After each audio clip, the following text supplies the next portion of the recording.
Woo!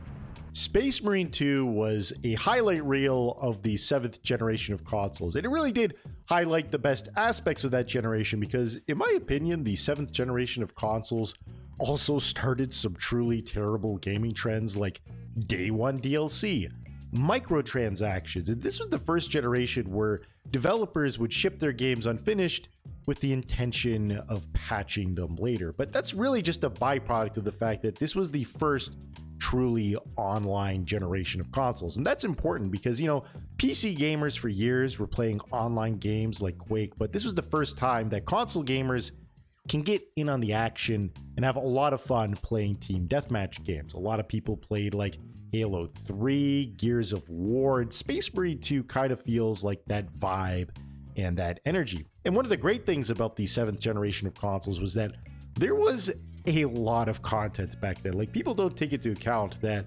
developers would create a single player shooting game and then tacked on a multiplayer mode that was actually way better than it had any right to be. And this was also like the highest testosterone generation of gaming. Like, a lot of people were complaining that every game started like a bald, jacked Marine. But in my opinion, this generation felt like the 80s version of action movies. And 80s action movies are like the best. Like, we're still making sequels to Terminator and Rambo. That's just how good they were. And, you know, back then in the 7th generation, we had games like Gears of War, God of War, Halo. A lot of shooters made their debut on consoles and then went mainstream. And the industry just doesn't make content like this anymore, which doesn't make any sense because the people never stopped liking it. You know, 80s action movies are still popular. I think the reason why Reacher was such a hit TV show was because it was a taste of the good old days. And I think the reason why Space Marine 2 is so popular is because, yeah, it feels like we're back in the 7th generation. Now, before I review Space Marine 2, we're going to do a retrospective about the original Space Marine for the simple reason that the original Space Marine came out in 2011. That's a 13-year gap between sequels. And that's enough time where the developers can significantly improve upon the formula. And when I review Space Marine 2, I'm going to go over what they improved from the sequel and how it got better over time and why it's such a good game. But before I get into how or why, I got to get the shameless self-promotion out of the way. Please like, comment, and subscribe to the Gaming Grappler. Guys, I take your criticism into consideration. I love hearing from your perspective. So if you see something from my videos and you think it can be improved upon or you disagree with me, I'm open to criticism and discussion. So please leave a comment. Tell me how I could do better or tell me what I got right. And with that being said, let's get on with the review. The original Space Marine, or as I'm going to call it, Space Marine 2011, is definitely regarded as a cult classic. And while it's definitely a good game, I wouldn't call it a great game. You see, it's one of those cases where its whole is greater than the sum of its parts. And, you know, Space Marine 2011 is a third-person shooter with an emphasis on horde-based enemy encounters and melee content. And both its gun system and its melee system are individually pretty generic. Like, there's not much to chew on here. The gun combat is like every third-person action game on the 360, and the melee combat has a Dynasty Warriors level of depth. But when you combine these two systems together with the tone and atmosphere of Warhammer 40k, you end up with a pretty memorable experience. It also helps that while there isn't too much depth to both of these systems, they're pretty polished and they're functional. The game works when you play it. The gameplay is just good enough to satisfy people who aren't familiar with the world of Warhammer 40k. And if you are familiar with the universe of Warhammer 40k, of course you're going to love it because it's not like you have many action games to choose from. And now we're going to do a very brief, and when I mean brief, I mean with a capital B, because the lore and the universe to Warhammer 40k is endless and spans thousands of years. There are a never-ending series of books you can read if you're interested, and like there's so much content there that there are YouTubers who are making an entire career just talking about the lore and the backstory for this universe. So when I reference something in the background, it's gonna be brief because I cannot compete with these people. I'm not even going to try to. I'm mostly here to talk about the gameplay. I'm just gonna talk about the story just to give you a general vibe of what's going on here. And the good news is that the story for Space Marine 2011 is actually pretty simple and easy to understand. It's entirely self-contained, and it's a good entry point if you want to get into the series as a whole. And the story goes as follows. A squad of Ultramarines gets summoned to liberate the planet Graia from an orc invasion. That's right, 40,000 years in the future, orcs exist, and they're intergalactic. You play as the captain of that squad, Titus, and Titus is a Space Marine, and Space Marines are genetically enhanced super soldiers. They're incredibly rare, and they're like 8 to 10 feet tall, give or take. I don't know. Again, this isn't a lore channel, and they're full of genetic absurdities, like having 3 lungs and 2 hearts. You could think of a Space Marine as being a demigod on the battlefield. While there are thousands of them, that's actually pretty insignificant in a universe full of trillions of human beings. The orcs, on the other hand, are probably the most fun fraction you could possibly fight against. Again, this isn't a lore channel, but 40k orcs aren't your typical Tolkien fantasy monsters. Orcs straddle this fine line between being a joke and an existential threat to the Imperium. They're a joke in that they're based off of football hooligans, and they have this hilarious Cockneyed accent, and they travel the universe using duct-taped Wile E. Coyote technology that shouldn't even physically be possible. Like, these guys are straight up using tech right out of the Looney Tunes. Again, they're a threat in that orcs don't need to be smart. They're a swarm race. They reproduce by fungus spores every time they're killed. The tech they're using only works because orcs have powerful latent magic that warps reality to make their technology work. It's kind of funny, but these guys just do so much to bring out the personality in the game, and it does so much to make everything so entertaining. But I just kind of want to cover the theme of the overall story, and the theme seems to be about the proper way to interpret the Codex Astartes. And the Codex is basically an operations manual designed to guide Space Marines through combat encounters and the best way to fight chaos. The context here is important. The Codex was created by a deific figurehead in the Warhammer 40k universe. So there's some reason why some Space Marines treat it like it's the rule of law that should never be deviated from. Titus believes that the Codex is more of a guide and not a strict code of law. He believes that ultimately a Space Marine should rely on their own judgment. His belief system is at odds with his subordinate Leandros, who has an ultra-orthodox view of how to interpret the Codex. And as the story progresses, Titus's character gets tested by having to withstand the radiation of chaos. And although Titus shows no signs of corruption, the Codex states that just by being in the presence of chaos, it means corruption is inevitable. This internal struggle is pretty genius and a way to add stakes to the story while also playing as an overpowered protagonist. You have to keep in mind that playing as Titus is a complete power fantasy. The guy is an absolute unit, built like a refrigerator, capable of pushing like 100 tons like it's nothing and fighting off hundreds of orcs with his bare hands. Obviously, a physical fight isn't what would give this character any type of struggle. It's the betrayal of his comrade that narcs him out and being abandoned by the organization that he bleeds for. Yes, that's right. An overpowered, near post-human demigod can't defeat bureaucracy. And that's thematically accurate. Alright, that's enough about the story. Again, this isn't a 40k lore channel, and I'm sure I already got a whole bunch of things wrong, and I already know a whole bunch of you lore fans are getting ready to napalm my house, so let's just segue into talking about something else, and that's the gameplay and the combat system. For the combat system, I'm going to open with the melee system, and while Space Marine 2011 is primarily a shooter, I think it's important to open with the melee since that's what you start with in this game.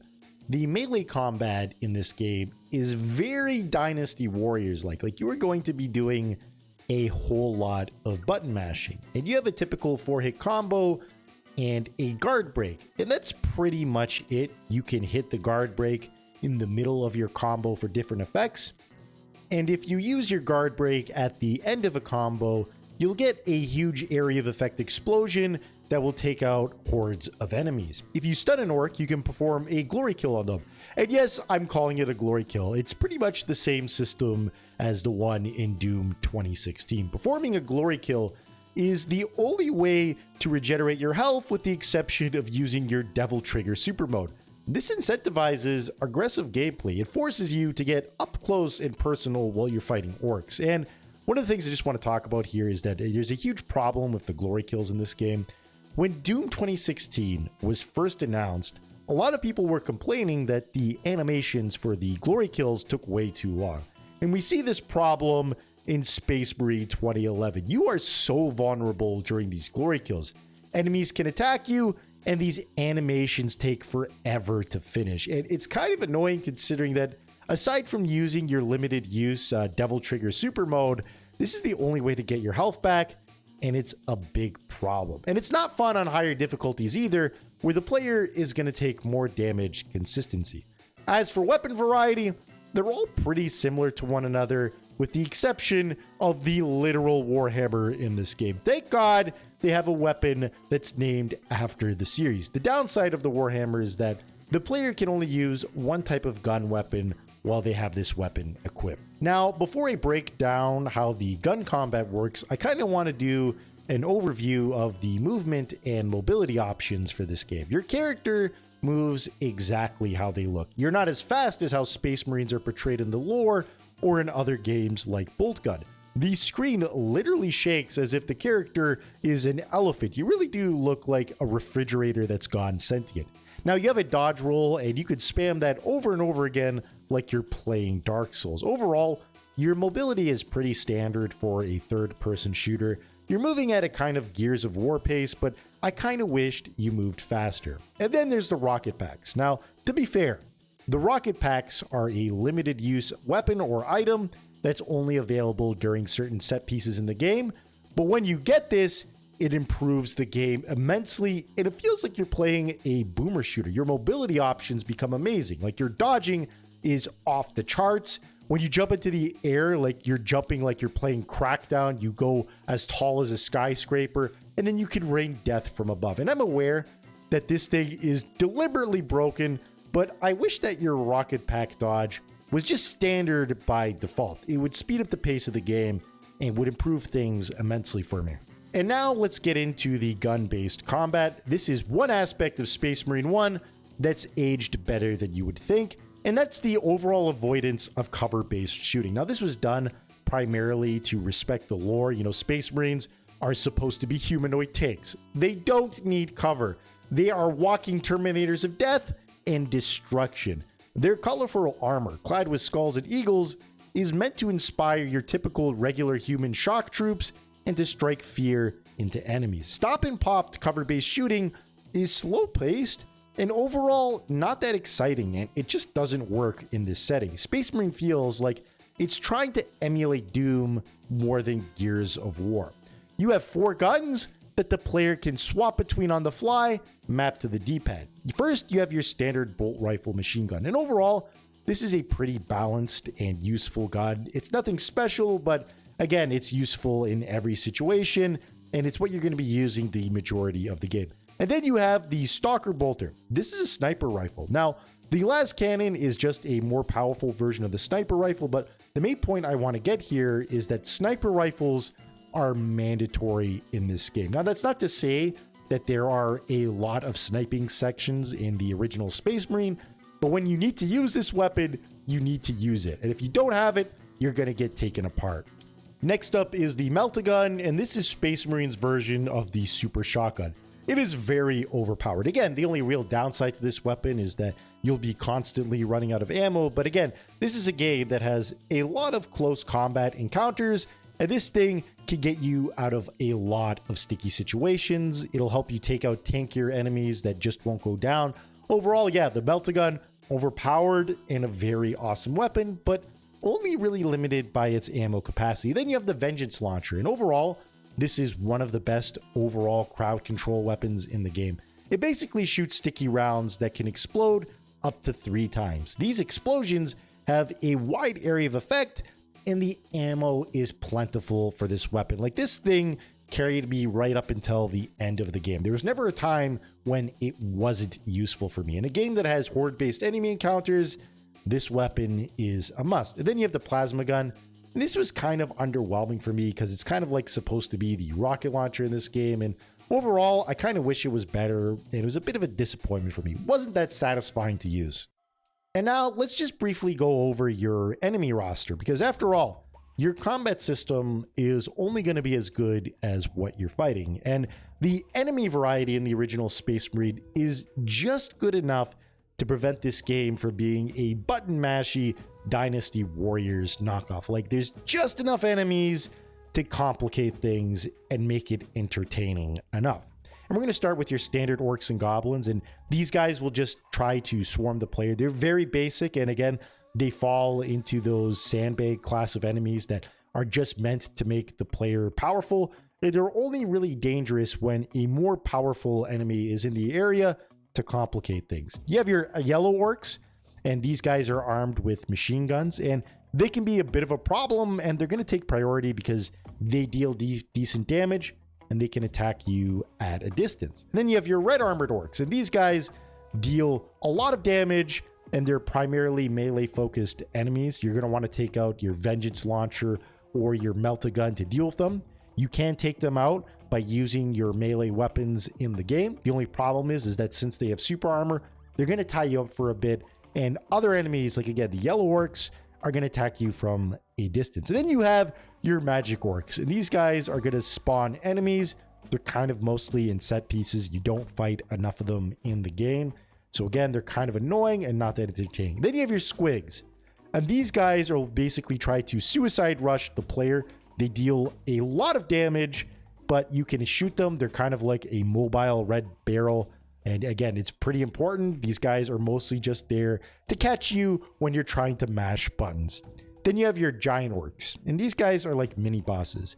Dealing melee damage on them is pretty difficult. They have a lot of armor on them. If you try to do a glory kill on you, they will counter on their own and they'll tie you up a huge percentage of the time.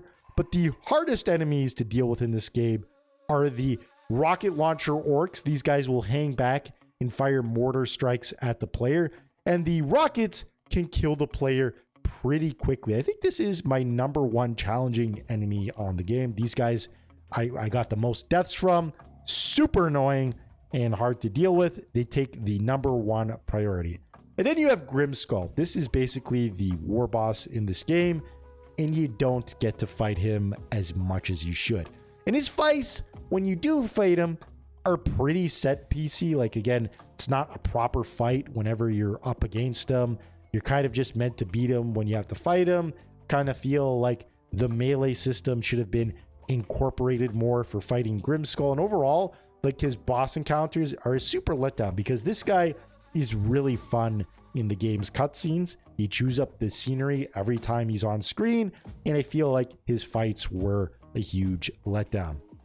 And finally, spoiler warning, the real villain in this game is the Forces of Chaos. Now, I'm half joking here. This is a 13-year-old game. It really shouldn't be that much of a spoiler, but this is pretty much the default for most Warhammer stories. Chaos is the ultimate villain in this universe. The 3 Chaos factions that you fight are your standard demons, and these guys are pretty cool. They mostly focus on dealing melee damage. If you try to shoot at them, they will dodge the bullets with teleporting or moving like an anime character. It's pretty neat and pretty cool.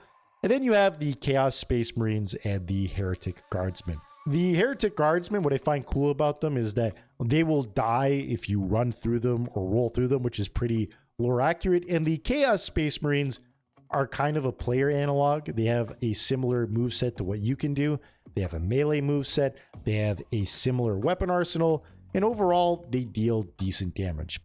So we pretty much covered the combat and mobility options, but one big problem with the original Space Marine is that it doesn't handle difficulty well in the late game. Like the first 2/3 are pretty fun, but towards the end of the game, the player will be presented with certain scenarios where Chaos Space Marines and Heretic Guardsmen can Swiss cheese you in seconds. And this forces the player to use cover-based mechanics And it just doesn't work. You have to keep in mind that the player character in this game was designed to be a slow-moving Terminator of death, and the only way to get your health back is to use melee damage. So you'll be put in these situations where you can't duck behind cover because, again, you're a giant 10-foot tall post-human demigod carrying a refrigerator on your back. So of course, you can't handle these situations pretty well. As far as I know, the best way to handle these unfair scenarios is simply to know the enemy layout in advance and to have the right loadout at the right time. So really, the only way to get good is just through trial and error, and overall, that's not the kind of gameplay I like, and it definitely doesn't lend to this game's strength. And again, a big problem with the original Space Marine is that the bosses were all a huge letdown. Like I mentioned earlier, Grimskull was a fun character in cutscenes, but his boss fights were all a huge letdown. There were more set pieces than boss, and when you actually fight him, it doesn't really measure up to the hype. And the final boss in this game is a QuickTime event. A QuickTime event. And that is pure heresy. I shouldn't even have to say anything about that. But what went right? The pacing for the original Space Marine is pretty good up until you start fighting Chaos Space Marines, but most of the game has you fighting orcs, and all of that is handled pretty well. And another thing that helps the pacing is that from a gameplay standpoint, the player is basically switching between playing a hack and slash and a third-person shooter at the same time. And while both of those systems on their own are very basic, when you combine them together, it creates this unique gameplay loop where the player is trying to thin out hordes of enemies so they can finish them off with their melee weapons, or the player will be put into certain scenarios where they're out of ammo and they're forced to engage with swarms of enemies while they're down to their melee weapons. It creates an intense feeling. While in my opinion, the game could have used a few more enemy types, there's just enough variety for the game to feel fresh and stop the game from becoming stale. And overall, the original Space Marine is pretty good fan service if you're a fan of the universe of 40K. There's a lot of good attention to detail here. The world of Graia is full of that gothic architecture that's become so iconic for the series. The guardsmen are constantly in awe of your presence, and overall, for the longest time, Space Marine 2011 was the best 40K action game. But as I mentioned before, there's a lot to improve upon here, and luckily, after 13 years, they did so. But before I get into my review for Space Marine 2, I gotta get a sponsorship out of the way, which is what I would be saying if this channel had more than 2,000 subscribers. If you want to help me right now, I did a review of Bolt Gun, and Bolt Gun canonically takes place between Space Marine 1 and Space Marine 2. And it would be in this section of the video. Overall, it's a pretty good video. It was never that popular, but again, it fits in at this point in the timeline. It's more of a boomer shooter, but if you want to support me, go give that video a view. Again, it fits in well, and it covers pretty much all the Space Marine content. But with that being said, let's get into my review of Space Marine 2. Like I said, it's been 13 years since the original Space Marine came out, and this time jump leaves a lot of potential for a sequel. And a lot has changed in gaming since Space Marine 1. FromSoft brought back challenging gameplay with the Dark Souls series, and somehow Elden Ring has become one of the most popular games in existence. PC gaming is now one of the most mainstream way to play shooters, and hack and slash games have reached their pinnacle with hit classics like Devil May Cry 5. Now let's see if Space Marine 2 can live up to the hype and exist in this new gaming landscape. As for the story, Space Marine 2 takes place hundreds of years after the first game, but again, since Astartes are transhuman super soldiers who barely age, it feels more like a 5-year time skip. The main alien force the player goes up this time around is the Tyranids, and at first, I kind of thought this was a bit of a downgrade from the Orcs because the Tyranids are blatantly a mix of the Xenomorphs from Alien and the Arachnids from Starship Troopers, and both of these Alien series are kind of hive-minded beasts. They're more like a force of nature than a sentient being. And while the Tyranids don't have as much character as the Orcs, the way they are presented in this game kind of won me over. There are multiple times in gameplay during the main campaign where the player will see a tidal wave of Tyranids swarming over the horizon. And it looks like something right out of Starship Troopers, but just playing the game, initially, I thought what I was looking at was like a cutscene or a set piece, but guess what? Everything you're seeing on screen is gameplay running in real time. That means if you see a swarm of Tyranids running towards you in the distance, in the background, you are literally going to be fighting every single one of those Tyranids. Like, this generation of gameplay has come a long time. Things that would break consoles in previous generations works now. And one of the things that I loved about the Tyranids is that their standard sandbank enemies will all start piling up with each other like zombies and start to scale walls. And it's no surprise that Saber Interactive, the developer of this game, also worked on World War Z, where they had similar mechanics in the game. But let's get back on track to the main story here. The story picks up with Titus serving in the Death Watch. And the Death Watch is a force of veteran Space Marines working for the Inquisition. And Titus is just finishing up his mandatory service that was imposed upon him before being reinstated back into the Ultramarines. The main theme of this story is Titus learning to find faith in his brotherhood. In the last game, he was betrayed by Leandros and absorbed by the bureaucratic mess that is the Emperor. And this time around, Titus makes it a point to keep those around him at an arm's length. He doesn't want to keep his comrades in the know because he feels that they would betray him. But over time, throughout the game, Titus and his comrades, Gadriel and Chiron, learn to trust each other and cooperate. And that's a pretty suitable theme, considering that 2 out of the 3 game modes for Space Marine 2 are co-op based. So overall, that's pretty meta and contextual, and I love it. It's pretty simple and effective from a storytelling position. But one of the key takeaways for Space Marine 2 is that the presentation this time around is just off the charts. Like, this game is a marvel to look at. And there's a lot of environmental storytelling that does so much to flesh out the universe this time around. You will come across various scenes of Space Marines meditating or attending religious sermons.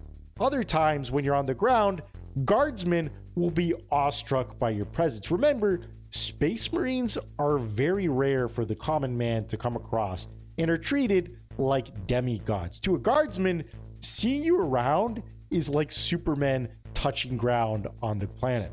You'll also come across various scenes showcasing the grim state of the Imperium.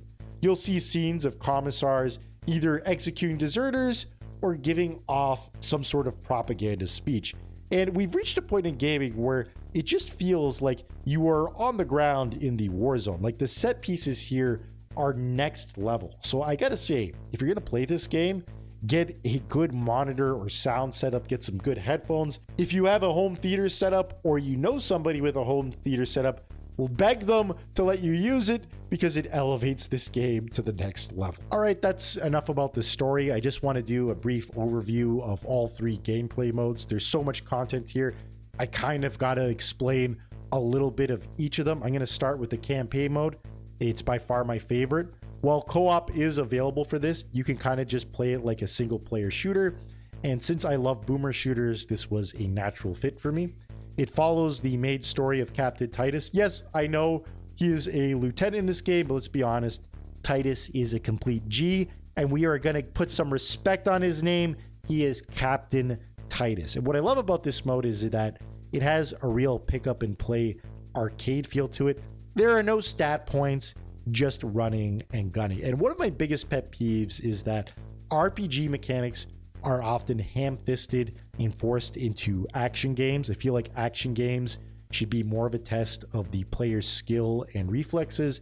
And basically what I'm getting at here is that I do not want to allocate a single stat point in my action games. Keep my action in my action games and keep my role-playing in my role-playing games. And overall, your difficulty this time around is what gives you your armored points. The lower the difficulty, the more points you have.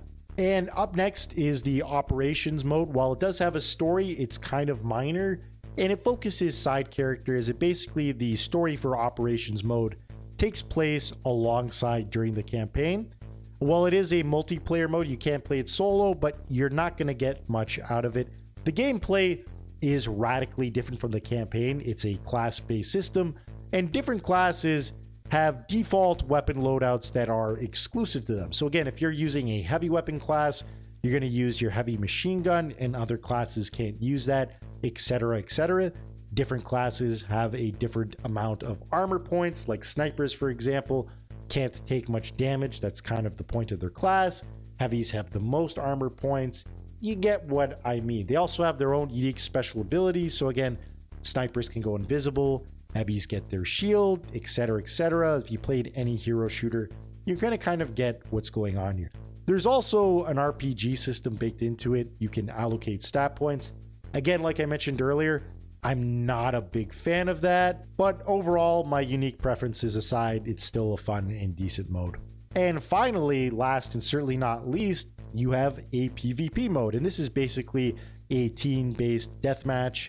It's basically Heretic Astartes versus Loyalist Astartes. There are no RPG mechanics, but you use the same classes from Operations mode with the same abilities and loadouts that they have. It's pretty much a simplified version of Team Fortress 2 or something like that. And it brings me back to the good old days of playing shooters on Xbox Live. It's kind of fun that this game has this mode. Again, it's not really competitive with a lot of shooters out there on the market, but more fun than it has any right to be. And it just goes to show you that Space Marine 2 is just jam-packed and full of content. It's one of the few $90 games that I actually feel is worth the money, and they're still adding content even post-release. So again, yeah, it's pretty decent. From a gameplay standpoint, you have a lot of different modes here.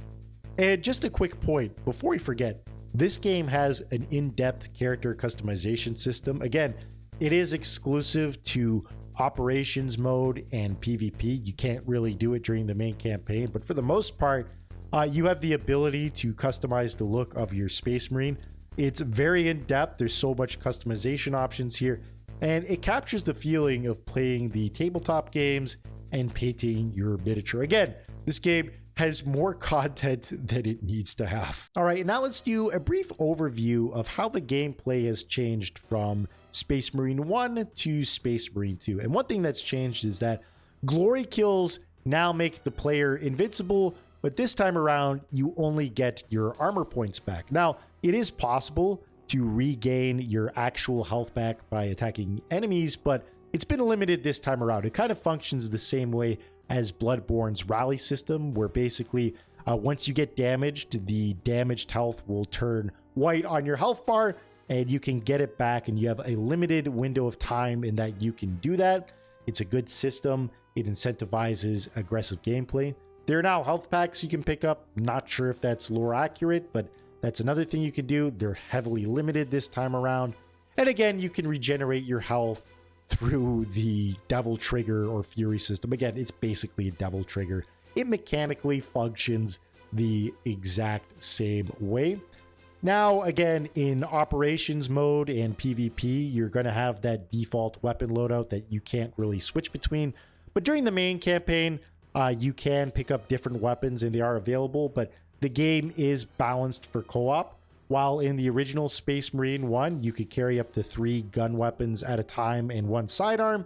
This time around, you get 1 sidearm and 1 main weapon. Again, this was done mainly for balance purposes. The idea is that out of you and your friends, each of you is going to pick up and play a role based on what weapons you have around at the time. Someone's going to be a sniper. Someone's going to be using the melt-a-gun or the Warhammer to deal massive damage.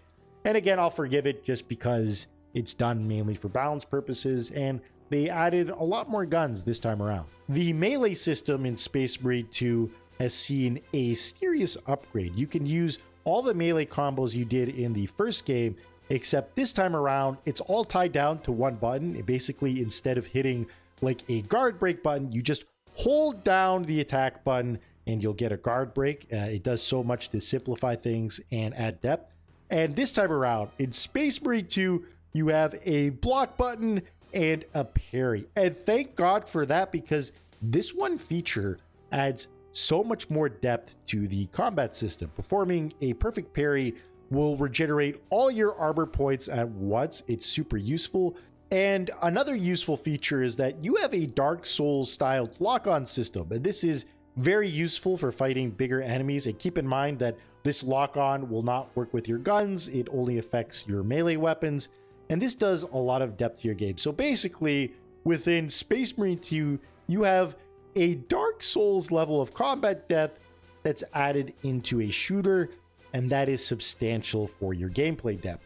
As for your gun combat, not much has changed because, again, it's kind of hard to mess that up. There's nothing really wrong with the gun combat for the original Space Marine.